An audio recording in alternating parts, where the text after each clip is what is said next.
హిడ్మా అన్నది కావచ్చు వాళ్ళ బావ మాటలు విన్నారు కదా. ఒకసారి ఇక్కడే మనతో పాటు గాదే ఎన్నయ్య గారు ఉన్నారు, ఒకసారి మాట్లాడదాం. అన్న నమస్తే.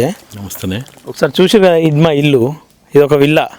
అంటే ఈ కాలంలో చిన్న చిన్న నాయకులే కోట్లు ఖర్చు పెట్టి ఇండ్లు కట్టుకున్నాడు, కార్లు కొనుడు. ఇట్లాంటి పరిస్థితుల్లో హిడ్మా ఇంకా ఇంత పేదరికంలో ఉన్నారు వాళ్ళ కుటుంబం. ఎట్లా చూసుకోవచ్చు అన్న ఇదంతా కూడా? అంటే హిడ్మా తన కోసం తను జీవించలే, తన కుటుంబం కోసం మాత్రమే జీవించలే, లేకపోతే తన గ్రామం కోసం మాత్రమే జీవించలే.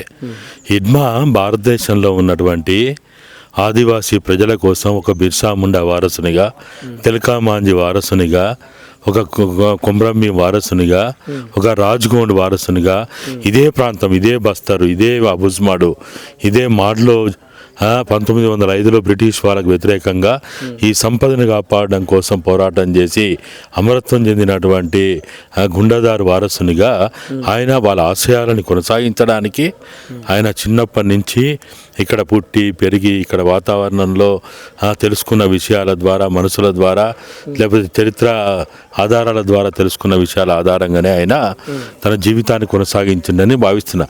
ఆయన మావోయిస్ట్ అయినో, ఆయన నక్సలైట్ అయినో, ఆయన పీపుల్స్ వారను మాత్రమే నేనైతే ఇక్కడికి రాలే.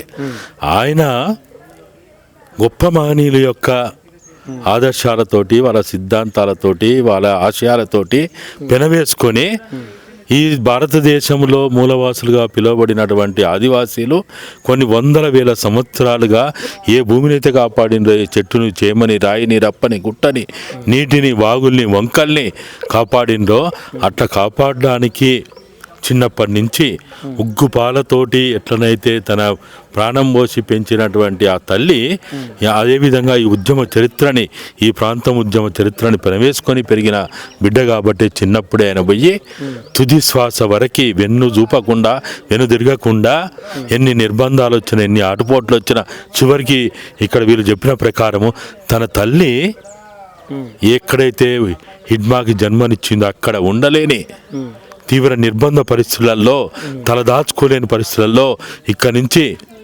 ఒంటరిగా సుమారు 4-5 కిలోమీటర్ల దూరంకి వెళ్ళి అడవిలో ఆడేదో చిన్న గుడి చేసుకొని, ఇల్లు అంటారా దాన్ని, కానీ ఒక చిన్న గుడి చేసుకొని అక్కడ జీవిస్తున్నదంటే ఇవాళ మరి ఇక్కడికి వచ్చిండు మన డిప్యూటీ సీఎం వచ్చిండు, హోంమంత్రి వచ్చి ఇక్కడ ఆయన ప్లేట్ గడి, ఆ తల్లి ప్లేట్ గడిగిండు, అన్నం వండి ఇచ్చిండు, అన్నీ చేసిండు. కానీ మరి ఏమైంది? ఈ గ్రామానికి ఏం చేసిండ్రు వాళ్ళు, ఈ ప్రాంతానికి ఏం చేసిండ్రు వాళ్ళు, వాళ్ళు ఏం చేసిండని వాళ్ళు ఎలా చెప్పుకోవడానికి వాళ్ళకు ఉన్నది? ఒక్క పూట వాళ్ళతోటి కూర్చొని వాళ్ళు వండిన వంటలు తీసుకొని వచ్చి ఆడ వాళ్ళతో కూర్చొని తినగానే అయిపోతుందా? కాదు కదా. వాళ్ళ కుటుంబీకులు కూడా ఏమని చెప్తా ఉన్నారంటే, మేము ఏ రోజన్నా మీకు ఏం చేయలేరు కదా, ఏమన్నా అడిగిరా అని చెప్పేసి అంటే, మా కోసం కాదు ప్రజల కోసం చేస్తా అన్నాడు. ఆయన మా కోసం ఏం చేయడం, మేము ఆయన మీద ఆశలు వదులుకున్నాం, ప్రజల కోసం చేస్తా అని చెప్పేసి అన్నాడు. అంటే మంచి ఒక నిర్ణయం తీసుకొని వాళ్ళ కుటుంబీకులు కూడా దేశం కోసం పోని అని చెప్పేసి ఇచ్చిపెట్టారు. అట్లాంటి సమయంలో ఆయన ఒక దేశద్రోహిగా, ఆయన ఒక అంటే టెర్రరిస్టుతో పోల్స్తా ఉన్న వాళ్ళకు మీరు ఏం చెప్పదలుచుకోరు? మానవ జన్మెత్తినా నేను మనిషిని, నాకు కొన్ని విలువలు ఉన్నాయి, నేను ప్రజాస్వామ్యాన్ని నమ్ముతా, భారత రాజ్యాంగాన్ని నమ్ముతా అనేవాడు ఎవ్వడు బుద్ధున్నోడు కూడా అట్లా మాట్లాడు. సిగ్గు శరమున్నోడు ఎవడైనా మాట్లాడతాడా? ఆయన ఏం చేసిండు? ఈ భారత చిత్రపటంలో ఉన్నటువంటి ఈ 5వ షెడ్యూల్ భూభాగమైనటువంటి 10 రాష్ట్రాల్లో ఉన్న భూభాగాన్ని కాపాడాలని భారత రాజ్యాంగంలో జైపాల్ సింగ్ ముండా ఆదివాసీ ముద్దుబిడ్డ ద్వారా ఏర్పాటు చేయబడినటువంటి 12 షెడ్యూళ్లలో 5-6 షెడ్యూళ్ల కోసం ఆయన అమూల్యమైనటువంటి ప్రాణాలను అర్పిస్తే ఈ బుద్ధి లేని న్యాయాలు, తెలివి లేని వాళ్ళు బగ్గా అక్కడ కూర్చొని తిన్నదరగక మీడియాల ముందు వచ్చి డిస్కషన్లో పాల్గొంటూ బాగుతున్నారంటే, అరే బుద్ధిన్నోడివి అయితే ఇక్కడ వచ్చి మాట్లాడు, సిగ్గున్నోడివి అయితే ఇక్కడ వచ్చి మాట్లాడు. నేను ఒక జన్మనెత్తినా, మానవ జన్మెత్తినా, నేను ఒక మనిషిని, నాకు కొన్ని విలువలు ఉన్నాయంటోడు వచ్చి మాట్లాడు.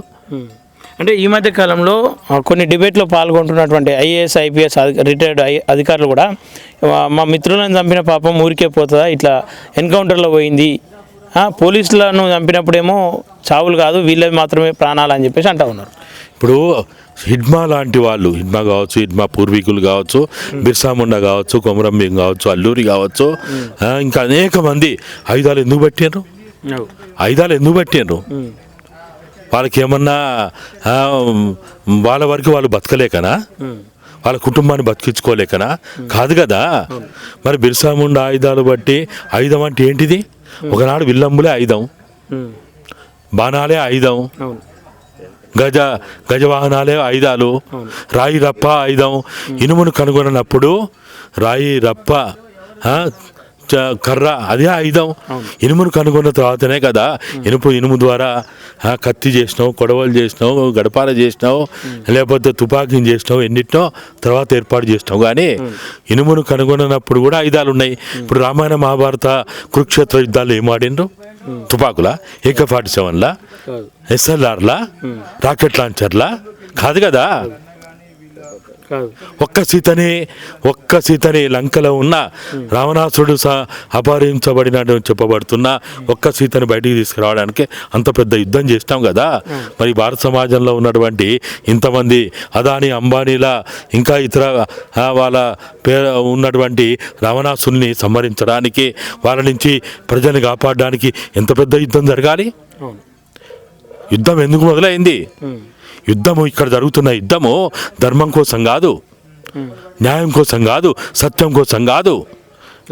ఇక్కడ జరుగుతున్న యుద్ధం అధర్మ యుద్ధం. ఇది ఈ కగారు పేరుతో జరుగుతున్న అంతమ యుద్ధం ప్రజల కోసం కాదు. కానీ ఖచ్చితంగా చంపి తీరుతాం, లేదంటే లొంగిపోతే లొంగిపోండి అని చెప్పి చెప్తా ఉన్నారు. డెత్తులకు డెడ్ లైన్లు ప్రకటించారు ఆల్రెడీ. మార్చి 31, 2026 అని చెప్పేసి. వీళ్ళేమో జనవరి 1 వరకు అన్నా సమయం ఇవ్వాలని చెప్పేసి మావోయిస్టుల నుండి మళ్ళీ ఒక లేఖ నిన్న విడుదలైంది. ఇవన్నీ ఎట్లా చూసుకోవచ్చు అన్న? ఇప్పుడు భగత్ సింగ్ను కూడా లొంగిపోమన్నారు, అల్లూరిని కూడా లొంగిపోమన్నారు, కొమరం భీముని కూడా లొంగిపోమన్నారు. ఈ దేశంలో పాలకులను ఎదిరించిన ప్రతిభాన్ని నయానో భయానో ఏదో అంటారు కదా, సామధాన భేద దండోపాయాలన్నీ అన్ని ప్రయోగిస్తారు. అది మామూలే. ఎవరు చేయలేదు చెప్పు? భగత్ సింగ్ని చివరి రోజుల్లో కూడా వాళ్ళ కుటుంబ సభ్యులను పంపించి క్షమాభిక్ష పెట్టమని అడగమని కూడా అన్నారు. అంటేదా? కానీ భగత్ సింగ్ ఉరికంబాన్ని ముద్దాడిండు. ఇవాళ హిడ్మా కానీ హిడ్మా సహచరులు అందరూ కూడా ఈ భూమిని ముద్దాడుతూ ఉన్నారు, ఈ ప్రజల విముక్తిని ముద్దాడుతూ ఉన్నారు, సమాజ స్థాపన కోసం తమ అమూల్యమైన ప్రాణాలు అర్పిస్తూ ఉన్నారు. వర్గరహిత సమాజం కోసం, దోపిడీ లేని సమాజం కోసం, ఆధిపత్యం లేని సమాజం కోసం, శ్రమ దోపిడీ లేని సమాజం కోసం, కులాల పేరుతోటి మతాల పేరుతోటి ఈరోజు ఏదైతే జరుగుతూ ఉన్నదో అవన్నీ పోవాలని వాళ్ళు ప్రయత్నం చేస్తున్నారు. అది నేరమా? అది తప్ప? భారత రాజ్యాంగం ఏం చెప్పింది? భారత రాజ్యాంగం ఏం చెప్తుంది? 12 షెడ్యూల్లో 5వ షెడ్యూల్ ఆదివాసీల కోసం అమలు చేయమని అడిగింది. ఇవాళ నా దృష్టిలో హిడ్మా లాంటి వాళ్ళని మించిన దేశభక్తులు ఇంకెవరు లేరు. ఓకే, ఇక్కడ అన్న లొంగిపోయిన వాళ్ళకు భారత రాజ్యాంగం ఇచ్చుకుంటూ వాళ్ళను ఒక ఫోజులు ఇచ్చే ప్రయత్నం చేస్తూ ఉన్నారు. ఇంతకుముందు ఒక భారత రాజ్యాంగం బుక్ తీసుకొచ్చి వీళ్ళకి చూపించిన, అదేందో కూడా తెలియదు, దాంట్లో వీళ్ళకు ఉండే హక్కులు కూడా వీళ్ళకి తెలియదు. నిజంగా లొంగిపోయి వీళ్ళకు రాజ్యాంగం విలువ తెలియకనే మావోయిస్టులుగా మారుతారు అని చెప్పేసి ప్రభుత్వం అంటది. కానీ ప్రజల మధ్యలో ఉంటూ రాజ్యాంగ పరిధిలో ఉన్న వ్యక్తులకు కూడా రాజ్యాంగం తెలియదు అంటే ఎవరి లోపం అనుకోవచ్చు? ఇక్కడ ప్రభుత్వాల లోపం, పాలకుల లోపం, న్యాయ వ్యవస్థ లోపం, మీడియా లోపం, దీని లోపమే కదా. ఇవాళ 4 స్తంభాలు ఏదైతే భారత సమాజాన్ని కాపాడాలనో వాళ్ళందరూ కలిసికట్టుగా కాపాడాలా. అవి కాపాడలేకపోతే ఏమవుతుంది? ఇవాళ మేమేమంటున్నామంటే, సరే నువ్వు అంటున్నావు కదా భారత రాజ్యాంగ బద్ధంగా వీళ్ళు మావోయిస్టులు లేరు అని అంటున్నావు కదా. ఇవాళ హిడ్మా స్మారక కేంద్రం కానీ స్మారక సభ ఆ కుటుంబ సభ్యులు మేము ఏర్పాటు చేసుకుంటాము, మాకు అనుమతి కావాలని మేము అడుగుతున్నామని అంటున్నారు. ఇంతకుముందు మీకు కూడా చెప్పినట్టున్నది. నేనేమంటున్నా, మీరు అనుమతి ఇవ్వండి. హిడ్మా స్మారక సభ పెట్టుకోవడానికి స్మారక ఏదైతే ఒక కేంద్రం, ఆయన ఫామ్ హౌస్ అడుగుతలేడు, ప్రజలు కూడా ఫామ్ హౌస్లు అడుగుతలేరు. వాళ్ళు అడుగుతున్నది హిడ్మా ఏ ప్రజల కోసం అయితే ప్రాణాలు అర్పించిండో తన యొక్క పోరాట చరిత్రని, జీవిత చరిత్రని మేము అక్కడ సంక్షిప్తంగా పెట్టడానికి మాకు ఒక అవకాశం అడుగుతున్నది. అప్పుడు ఒకవేళ దానికి పర్మిషన్ ఇస్తే లక్షలాది మంది భారత రాజ్యాంగాన్ని 5వ షెడ్యూల్ పట్టుకొని ఇక్కడికి వస్తారు. రాణిస్తావా? మరి రాణిస్తావా చెప్పు? వాళ్ళు తుపాకులు పట్టుకొని రారు. 5వ షెడ్యూల్ని మీరు అన్నట్టు భారత రాజ్యాంగ పుస్తకాలని లొంగిపోయిన వాళ్ళని, శత్రువు దాసుమైన వాళ్ళని, నేను ఉద్యమం నుంచి పారిపోతున్నాను అనే చేతిలో భారత రాజ్యాంగం పెట్టినావు కదా. ఇక్కడ మీ గనక మేము అంటున్నాం కదా, మీరు ఒక్క రూపాయి ఇవ్వాల్సిన అవసరం లేదు, పారితోషికాలు ఇవ్వాల్సిన అవసరం లేదు. తలలకు వాళ్ళకి వేలం కట్టి ఆ డబ్బులు ఏదైతే వాళ్ళకి ఇచ్చి భారత రాజ్యాంగం చేతిలో పెట్టింది కదా, ఇక్కడ లక్షలాది మంది ప్రజలు ఇక్కడికి రావడానికి సిద్ధంగా ఉన్నారు, ఆయన గురించి తెలుసుకోవడానికి సిద్ధంగా ఉన్నారు, ఆయనకి శ్రద్ధాంజలి ఘటించడానికి సిద్ధంగా ఉన్నారు. భారత రాజ్యాంగాన్ని మరి వాళ్ళ చేతిలో పెట్టి చూద్దాం. 5వ షెడ్యూల్ వాళ్ళ చేతిలో పెట్టు. మీరందరూ వచ్చి మీరు ప్రమాణం చేసి ఆ వేదిక మించే మేము మనుషులము, మాకు మానవత్వం ఉంది, మేము 5వ షెడ్యూల్ అమలు చేస్తామని మీరు ప్రకటించండి చూద్దాం. మీరు ఆ పని చేయండి. ఎందుకు చేయరు? ఇప్పుడు మనం వస్తున్న క్రమంలో కూడా సిఆర్పిఎఫ్ జవాన్లు అందరూ కూడా అటు బాంబు రిక్కి చేసుకుంటా బాంబ్ స్క్వాడ్లతో అనేక ప్రయత్నాలు చేసుకుంటూ వెళ్తూ ఉన్నారు. ఇంకా అడవిని అయితే ఇచ్చిపెట్టేటువంటి ప్రయత్నం చేస్తలేరు. గతంలో అనంత్ నుండి ఒక లెటర్ రావడం జరిగింది, నిన్న కూడా ఒక లెటర్ రావడం జరిగింది, మాకు సమయం ఇవ్వండి, మేము అందరం మాట్లాడుకొని మేము తుది నిర్ణయం ఒక డేట్ ప్రకటిస్తామని చెప్తా ఉన్నారు. అవకాశం ఇచ్చేటట్టు కనిపిస్తుంది అన్న. ఇప్పుడు పాలకులు అవకాశం ఇస్తారా? అసలు అది నకిలీదా? ఆ అనంత అంటే ఆయన ఎవరు, ఎంతమంది వస్తారు, ఏంటిది అనేది ఇప్పుడు అది పార్టీ అంతర్గత విషయాలు మేము చెప్పలేం. కానీ ఎవరు ఎంతమంది లొంగిపోయినా, ఉద్యమాల నుంచి పారిపోయినా, పోరాటాల నుంచి పారిపోయినా, లేకపోతే పోరాటాలు అమరత్వం చెందినా, సమాజంలో అంతరాలు ఉన్నంత వరకు, సమాజంలో దోపిడీ ఉన్నంత వరకు పోరాటాలు కొనసాగుతూనే ఉంటాయి. కమ్యూనిస్ట్ పార్టీలో, నక్సలైట్ పార్టీలో, మావోయిస్ట్ పార్టీ మాత్రమే ఈ దేశ అసలు సాయుధ పోరాటాన్ని ప్రారంభించింది ఎవరు? మావోయిస్ట్ పార్టీ, పీపుల్స్ వారా, నక్సలైట్ పార్టీ? తిలకా మాంజీ 1785లో భారతదేశంలో సాయుధ పోరాటాన్ని ప్రారంభించిండు. గెరిల్లా పోరాటాన్ని ప్రారంభించింది ఎవరు? మావోయిస్ట్లా, కమ్యూనిస్ట్లా, నక్సలైట్లా? కాదు కదా. ఇవాళ ఇక్కడ వీళ్ళు కూర్చొని మేము సాయుధ పోరాటం విరమిస్తాం, మేమేదో వీళ్ళు ప్రారంభించినట్టు అరే సమాజంలో వర్గ సమాజం ఉన్నంత వరకు, దోపిడి ఉన్నంత వరకు ప్రజలు పోరాటాలు చేస్తూనే ఉంటారు. వాళ్ళకి అందిన ఆయుధంతో చేస్తారు. ఆయుధం అనేది వాళ్ళ జీవితంలో ఒక భాగస్వామి. ఇప్పుడు ఇక్కడ నుంచి ఇప్పుడు కానీ చేతిలో కర్ర ఉన్నది, ఆయన చేతిలో కర్ర ఉన్నది, అది ఆయుధమా? అరే మనిషి బతకడానికి, వాళ్ళ సహజీవనం చేయడానికి వాడు ఏది వీలైతే దాన్ని ఉపయోగిస్తూ ఉంటాడు. కాబట్టి ఇలా పాలకులు ఇలా క్యాంపులు ఎందుకు పెట్టారు? ప్రజల కోసమా? ప్రజల అభివృద్ధి కోసమా? ప్రజల రక్షణ కోసమా? కాదు. ఆదివాసీలందరినీ గూడాలను ఖాళీ చేయించి భయభ్రాంతులకు గురి చేసి వాళ్ళు ఎక్కడ పట్టణాలకు పోయి లేకపోతే అడ్డ కూలీలుగానో లేకపోతే ఇంకేదో బతుకు ఈడ్చడానికి ఇక్కడి నుంచి ఎల్లగొట్టడానికి ప్రయత్నం తప్ప వీళ్ళ అభివృద్ధి కాదు. అభివృద్ధి అంటే ఏంటిది? అభివృద్ధి అంటే ఏంటిది? పెద్ద పెద్ద 60 ఫీట్ల రోడ్డు, 80 ఫీట్ల రోడ్డు, తార్ రోడ్డు వేస్తే అభివృద్ధి? ఈ చిన్న గ్రామానికి మొత్తం కలిపితే 400 జనాభా ఉండదు. ఈ గ్రామానికి 10 ఫీట్ల రోడ్డు సరిపోదా? ఇక్కడ కావాల్సింది ఈ పూరి గుడిసెలన్నీ తీసేసి వాళ్ళకి నివాసానికి, మంచి నివాసానికి ఏర్పాటు చేయాలి, కరెంటు కల్పించాలి, ఇక్కడ ఒక హాస్పిటల్ పెట్టాలి, ఇక్కడ ఒక పాఠశాలను ఏర్పాటు చేయాలి, ఇక్కడ మంచినీటి సౌకర్యాలు ఏర్పాటు చేయాలి. వీళ్ళు సంవత్సరంలో 2-3 నెలలు మాత్రమే పనిచేసేదో జీవనోపాధి కోసం చేసుకోగలుగుతారు. మిగతా రోజులన్నీ ఏం పని చేయాలా? కుటీర పరిశ్రమను ఏర్పాటు చేయండి. పెన్సిల్ తయారు చేసేది, పుస్తకాలు తయారు చేసేది, పలకా బల్పం తయారు చేసేది, ఇంకా ఏవేవైతే కుటీర పరిశ్రమలు ఉన్నాయో అవన్నీ ఇక్కడ ఉత్పత్తి చేపియండి. అంటే ఒకవైపు వీడికి అడవినే ఖాళీ చేయించే ప్రయత్నం చేస్తూ ఉన్నారు. ఇవన్నీ సాధ్యమవుతాయి అంటారా? వాళ్ళ చిత్తశుద్ధి ఉంటే సాధ్యమవుతుంది. చిత్తశుద్ధి లేదు కాబట్టి వాళ్ళని భయభ్రాంతులకు గురి చేసి ఈ పోలీస్ క్యాంపులు ఎవరి కోసం? ఇంతకుముందు మనం అనుకున్నట్టు అదానీ అంబానీల కోసం మాత్రమే, ఈ సంపదను దోచుకోవడం కోసము వాళ్ళు ఈ కంపెనీలన్నీ అదే ఏదైతే అక్కడక్కడక్కడ మొత్తం ప్రతి 3 కిలోమీటర్ 2 కిలోమీటర్లకు కూడా క్యాంపులు వచ్చినాయి. ఇలా మనం వస్తూ ఉంటే ఎంతమంది రోడ్డు పనులు కూడా చాలా వేగంగా చేస్తూ ఉన్నారు. డబల్ రోడ్ వేస్తూ ఉన్నారు ఈ గ్రామానికి. అసలు ఈ ప్రాంతంలో ఉన్న వ్యక్తులకు కార్లు అనేటివి 4 వీలరే ఉండదు. అసలు వీళ్ళకి డబుల్ రోడ్ వేసి అభివృద్ధి దిశగా నడిపిస్తూ ఉన్నాం ఈ గ్రామం అని చెప్తా ఉన్నారు. నిజంగా అభివృద్ధి అనుకోవచ్చు అది? అసలు వాళ్ళకి అవసరమే లేనప్పుడు వాళ్ళకి అవసరమైనది. ఇప్పుడు మనం స్నానం చేయాలంటే నెత్తి మీద నీళ్ళు పోసుకుంటే మొత్తం కింది దాకా నీళ్ళు పడతాయి, ఒళ్ళంతా తడుస్తుంది. కాళ్ళ పోసుకుంటే ఒళ్ళు తడుతుందా? అరే పిచ్చి నాయన్లు, వెధవనాయన్లు, మూర్ఖపు వెధవలు తప్ప సిగ్గుచరం ఉన్నోడు ఎవడైనా అభివృద్ధి ఎక్కడ చేయాలి? వాళ్ళకి 3 పూటల తిండి దొరకాల, వాళ్ళ ఆరోగ్యంగా కాపాడాలా, వాళ్ళు చదువుకునే. ఇప్పుడు మనం వస్తుంటే చూస్తాం పిల్లలు బళ్ళకు పోతా ఉన్నారు, వాళ్ళకి సరిగా అంగిలాగే లేదు, వరి బాతున్నారు, కాళ్ళకు చెప్పులు లేవు, వాళ్ళ పుస్తకాలు చూస్తే నోటి పుస్తకాలే లేవు, వాళ్ళ జబ్బులో పెన్నులే లేవు, పెన్సిల్లే లేవు, ఎటు చదువుకుంటారు? కాబట్టి వీళ్ళు చెప్పే అభివృద్ధి నమూనా అంతా కూడా అదాని అంబానీల అభివృద్ధి కోసం తప్ప సమాజంలో ఉన్న 1-2% దోపిడీదారుల అభివృద్ధి కోసం మాత్రం ప్రయత్నం చేస్తుంది. కానీ ప్రజల అభివృద్ధి అనుకుంటే చిత్తశుద్ధి ఉంటే ఏదైనా చేయవచ్చు. ఇవాళ మనం ఎందుకు వచ్చినాం ఇక్కడికి? మీ చుట్టమా, నా చుట్టమా, మన కులమా, మన గోత్రమా, మన మతమా, లేకపోతే ఇంకేంటిది? ఏం కాదు కదా. అయినా మన సొంత ఖర్చులు పెట్టుకొని ఇక్కడ దాకా ఎందుకు వచ్చినాం? మళ్ళీ ఈ నుంచి వీడికి చేరుతామో తెలియదు, చివరికి మళ్ళీ తిరిగిపోతామో తెలియదు. వీడికి వచ్చినాం, ఒక్కొక్కరం 2 సెల్ ఫోన్లు 3 సెల్ ఫోన్లు తెచ్చుకున్నాం. ఏమైంది మన బతుకు? ఇవాళ మనం మాట్లాడలేని పరిస్థితి అయింది. ఎందుకు? సిగ్నల్ లేదు. ఎందుకు సిగ్నల్ లేదు? ఇవాళ ఈ ప్రాంతాన్ని మొత్తాన్ని అదానికి గట్టగా అప్పచెప్పింది కాబట్టి, కట్టబెట్టింది కాబట్టి, హైదరాబాద్లో కూర్చొని పట్టణాల్లో కూర్చొని మీడియా డిస్కషన్లో మాట్లాడే వెధవల్లారా ఇక్కడికి వచ్చి చూడండి, ఈ ప్రాంతాన్ని అదానికి అప్పచెప్పిండా లేదా? ఇలా నీ సెల్ ఫోన్లో పనిచేయవు.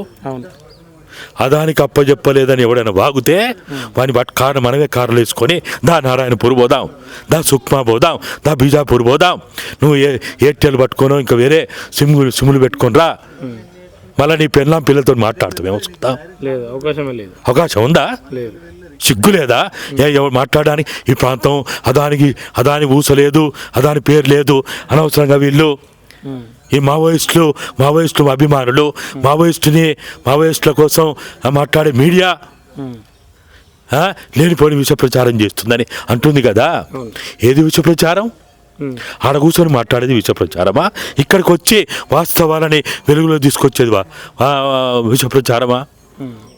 కాబట్టి ఇవాళ ఇక్కడ మనం చూస్తూ ఉంటే ఎంత భయంకరమైన పరిస్థితి. ఎటు చూసినా పోలీసు వాళ్ళే, ఎటు చూసినా తుపాకుల మోతే, ఎటు చూసినా కుక్కలు పట్టుకొని, లేకపోతే ఇంకా అనేక రకాల ఆయుధాలు. అసలు ఆయుధాలను చూస్తే చిన్నపిల్లవాడు ఎట్లుంటాడు? చిన్నపిల్లవాడు వాడు చూస్తూ పెరిగితే వాని బతుకేం కావాలా? వాని జీవితం ఏం కావాలా? ఇప్పుడు ఫైనల్గా మావోయిజం అంతం కావాలంటే అంతిమంగా ప్రభుత్వాలు ఎట్లాంటి అంటే బెరిసనో కాలేదు, చంపేస్తే అయితే లేదు, ఏం చేస్తే ఈ మావోయిజం అంతమవుతుంది? వాళ్ళకి మొదటిగా భారత రాజ్యాంగం మీద నమ్మకం ఉంటే, గౌరవం ఉంటే, భారత రాజ్యాంగంలో ఉన్న 12 షెడ్యూళ్ళల్లో ఉన్న 5-6 షెడ్యూళ్ళని మీరు తూచా తప్పక పాటించండి. ఒకటే ఫైనల్ మార్క్. మీరు అది పాటిస్తే ఆదివాసీ ప్రాంతాల్లో మొదలది పాటించిన తర్వాత దాని తర్వాత ప్రజలు ఎట్లా అభివృద్ధి, ఏదైనా 5-6 షెడ్యూల్ చెప్పేది ఏంటిది? ఏది చేసుకోవాలన్నా గ్రామ సభ నిర్ణయం జరగాలి. గ్రామ ప్రజలందరి సమక్షంలో ఇప్పుడు వానాకాలం వచ్చింది ఏం కావాలి, ఎండాకాలం వచ్చింది ఏం కావాలి, చలికాలం వచ్చింది ఏం కావాలి, గ్రామాన్ని ఎట్లా అభివృద్ధి చేసుకోవాలి, ఫస్ట్ గ్రామంలో రోడ్లు వేసుకోవాలన్నా, లేకపోతే వ్యవసాయం ఏం చేయాలి, వరి పంట పండియాలన్నా, మిర్చి పండియాలన్నా, లేకపోతే పత్తి పండియాలన్నా, లేకపోతే చిరుధాన్యాలు పండియాలన్నా, ఏవి పండియాలి, ఇవన్నీ కూడా గ్రామ సభ 5వ షెడ్యూల్ చెప్పేదే అది. ఏది చేయాలన్నా కానీ గ్రామ సభే. ఆ గ్రామంలో సర్వ అధికారాలు ఉంటాయి. ఈవెన్ ఇంకా దేనికి ఉండవు, ఎమ్మెల్యేకు ఉండవు, ఎంపీకి ఉండవు, కలెక్టర్కి ఉండవు, ఎస్పీకి ఉండవు, మంత్రులకు ఉండవు. అసలు 5వ షెడ్యూల్ భూభాగంలో ఆ రాష్ట్ర ప్రభుత్వాల జోక్యమే ఉండొద్దు. అవన్నీ కూడా స్వతంత్ర ప్రతిపత్తి కలిగినటువంటి గ్రామ సభల పర్యవేక్షణలు జరగాలి. ఎక్కడున్నది? ఇక్కడ గ్రామ సభ ఉన్నదా? జరుగుతుందా? ఈ గ్రామంలో ఎక్కడ చెట్టు పెట్టాలి, ఎక్కడ ఏం చేయాలి, శ్మశాన వాటికి ఎట్టుండాలి, బోర్లు ఎక్కడ వేయాలి, స్కూల్ ఎక్కడ కట్టాలి, హాస్పిటల్ ఎక్కడ కట్టాలి, ఎవరు అవసరాలు ఏంటి అని ఒక చర్చ జరుగుతుందా? చర్చ అయితే ఉన్నదా? ఈ రోడ్డు అవసరమా లేదా? ఎవరు నిర్ణయించిండు? 80 ఫీట్ల రోడ్డు అవసరమా ఉందా లేదా అని ఎవరు నిర్ణయించిండు? గ్రామ సభ నిర్ణయించిందా? ఈ పోలీస్ క్యాంపు ఇక్కడ పెట్టాలా వద్దా అని ఈ గ్రామ సభ తీర్మానం చేసిందా? అసలు వాస్తవంగా చెప్పాలంటే 5వ షెడ్యూల్ ప్రకారము ఆ ప్రాంతంలో పోలీస్ స్టేషన్ పెట్టాలన్నా కానీ గ్రామ సభ తీర్మానం జరగాల. మరి జరుగుతున్నాయా? అయ్యేమో భారత రాజ్యాంగం విలసిల్లుతున్నది, చాలా గొప్పగా ఉన్నది, దాని మన ప్రపంచంలో అదేంది వికాస్ భారత్ అట విలసిల్లిపోతూ ఉన్నది, ఇంత పెద్ద రాజ్యాంగం ఎక్కలేదని మాట్లాడుతున్న వాళ్ళు ఇక్కడికి వచ్చి చూడండి. భారత రాజ్యాంగం మొత్తం మిగతా 12 షెడ్యూళ్ళు 10 షెడ్యూళ్ళు పక్కన పెడదాం, వాటి గురించి తర్వాత మాట్లాడుకుందాం.